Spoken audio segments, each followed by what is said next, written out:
want to address some of the concerns that our community members have as it relates to our review and potential filing of any charges in the Dorado Fire. If we recall, it happened last September. Here we are, it's February. No less than 4 agencies have done investigations in this case. We originally thought that we would be able to have all of the information by the end of this month to make a filing decision coming up in March. But we are aware that there is an additional report that's going to come in, and we want to have that in our possession to review, because ultimately if we decide to file charges in this case, that would be something that would be turned over to the defense in any event. They would be entitled to that, so we want to review that also. If you recall, you're talking about over 22,000 acres burned, no less than 9 inhabited structures were damaged, 5 of them fully, and as we know, someone lost their life. That is a significant impact not only on the land, but of the lives of the people in this county. And the right thing to do is not always something that may be on a strict timetable.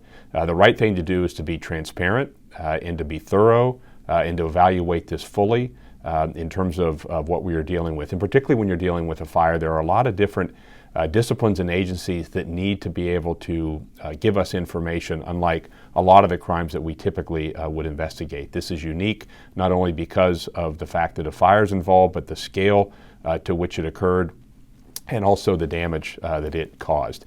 I also know that there is concern that people have about identifying any potential suspect or suspects in this particular case.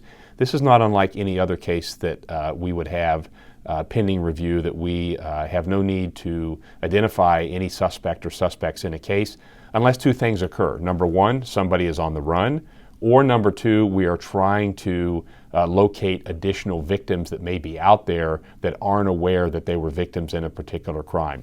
This is not that type of case, and so this is no different than any other case.